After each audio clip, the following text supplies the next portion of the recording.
آپ کبھی عرب کے ماحول کو پڑھیں، آپ کو پتہ چلے کہ زمانہ فترت میں جب کوئی نبی اور رسول نہیں تھا تو حلال حرام کی صرف ایک گھر بات کرتا تھا، وہ میرے نبی کا گھر تھا، اور کوئی حلال حرام کی بات نہیں کرتا، کوئی حلال حرام کی تمیز بھی نہیں رکھتا تھا۔ جہاں حلال اور حرام کی تمیز تھی وہ میرے نبی کے آباء و اجداد تھے۔ کون تھا جو لوگوں کو چادر پکڑا کے کہتا تھا؟ یہ حضرت ہاشمی تو تھے، او اللہ کے بندے ننگے طواف نہ کر، یہ بیت اللہ ہے، یہ ایک چادر نیچے پہن لے، یہ ایک چادر اوپر پہن لے، یہ دو چادریں لے لے۔ اگر تو غیرت والا ہے کہ جی میں کیوں لواں، اس کا رینٹ دے دے، تجھے شرمساری بھی نہ ہو کہ لو جی میں اودی چادر لئی، اس کا رینٹ جمع کروا دے، میں حاجیوں پہ خرچ کروں گا۔ اللہ نے فرمایا محبوب تیرے جد نے، حضرت ہاشم نے چادریں پکڑائی تھی لوگوں کا ننگ ڈانپنے کے لیے، تو مجھے یہ ادا اتنی پسند آئی ہے کہ قیامت تک تیری جد نے جو کیا تھا وہی کریں گے سارے حاجی۔ اب تو کوئی ننگا نہیں جاتا، اب تو سارے شلواریں قمیضیں پینٹیں شرٹیں پہنتے ہیں، اپنے اپنے علاقے کا لباس ہے، تو یہ چادریں دو کیوں؟ تاکہ لوگوں کو یاد رہے تمہیں قدر ہے یا نہیں ہے اللہ کو میرے نبی کے آباء و اجداد کی۔ تو یہ ہے میرے نبی پاک کے آباء و اجداد کہ اگر دیت لینی ہے کسی نے تو 100 اونٹ، یہ اللہ نے نازل فرمائی تھی قرآن میں؟ نہیں، حضرت عبدالمطلب نے ایک فیصلہ کیا، سردار مکہ، رئیس مکہ، شہنشاہ مکہ، رئیس بطحہ حضرت عبدالمطلب، فرمایا خبردار ایک بندے کے قتل کی دیت ہوگی 100 اونٹ۔ ہوش اگر قصاص نہیں لینا دیت ہی لینی تو وہ بھی تھوڑی نہیں، 100 اونٹ۔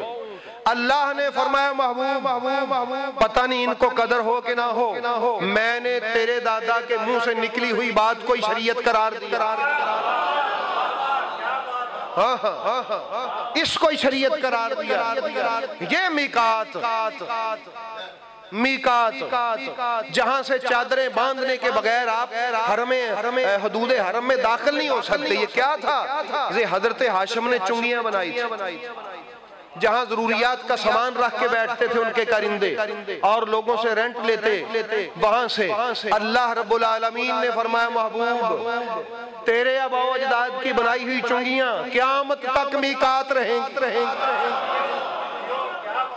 قیامت تک لوگوں کو قدر ہے یا نہیں؟ اللہ کو قدر ہے میرے نبی کے آباء و اجداد کی، اللہ کو قدر ہے۔ تو احباب گرامی میرے رسول کریم صلی اللہ تعالیٰ علیہ وآلہ وسلم کے آباء و اجداد عظیم تھے، جن کی بنائے ہوئے قوانین آج شریعت محمدی کا حصہ ہے۔ یہ تو میں نے چند گنے ہیں، پوری ایک لسٹ ہے جو حضرت ہاشم، حضرت عبدالمطلب اور میرے نبی کے آباء و اجداد نے بنایا تھا، میرے نبی پاک نے اس کو شریعت محمدی رکھا۔ بھئی جن کے احکام و قوانین شریعت محمدی ہوں ان کے کلمے ڈھونڈیں، جن کے فیصلے شریعت محمدی ٹھہریں، جن پر عمل پیرا ہو کہ تو مسلمان ہو، ان کے کلمے ڈھونڈے بندہ۔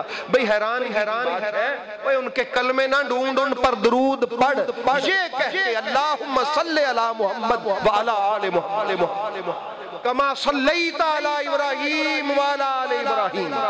اے آل ابراہیم ڈھونڈو کون ہے؟ اور یہی آل ابراہیم ہے اللہ کے بندو، یہی آل ابراہیم، ان پر اللہ کا درود ہے۔ تو انہاں دے کلمے بندے لب دے پھر دے تے اللہ انہاں تے درود بھیجن دے، اندازہ کرو، عجیب ہے، رس کی بات ہے۔ اللہ ان پہ درود بھیجے تے مسلمان ان کے کلمے ڈھونڈتا پھرتا ہے۔ وہ جی چونکہ نبی بعد میں آئے اس لیے ان کے ایمان کے بارے میں ہم خاموش ہیں۔ بہت سیاںہ بڑے تو بندہ خاموش ہو جاتا، زیادہ ہی سیاںہ بنے نا، کہنا جی ہم خاموش ہیں چونکہ ابھی کلمہ تو تھا نہیں تو ہم کیا کہیں کہ وہ کیا تھے۔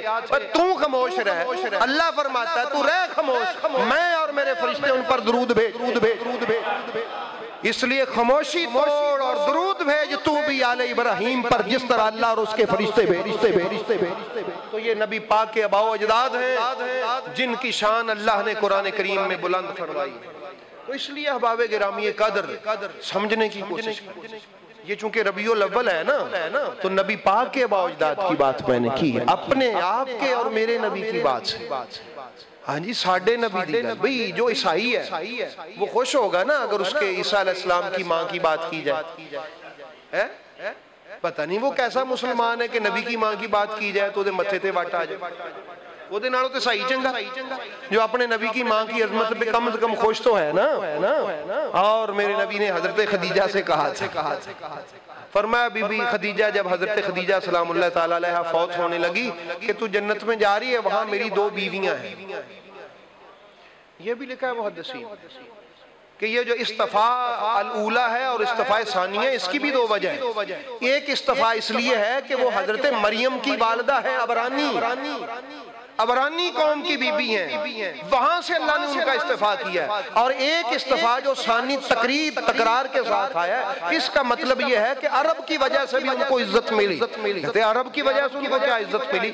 نبی پاک علیہ السلام نے فرمایا مجھے اللہ نے اطلاع دی ہے کہ آسیہ بنت مزاحم جو فرعون کی بیوی تھی وہ، اور حضرت عیسیٰ کی ماں بی بی سیدہ مریم بنت عمران، یہ جو ہیں ان کو اللہ نے میرے ساتھ جنت میں بیعہ دیا ہے۔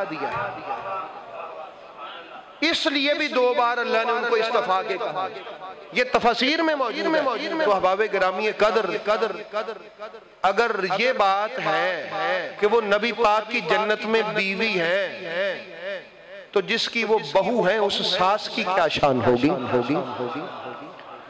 نبی کی ماں ہونے کی وجہ سے استفاء کے مقام پہ فائز ہیں تو وہ تو عیسیٰ کی ماں کی وجہ سے استفاء کے مقام پہ ہیں، تو یہ محمد مصطفیٰ کی ماں ہیں، یہ رسول پاک کے والد گرامی ہیں۔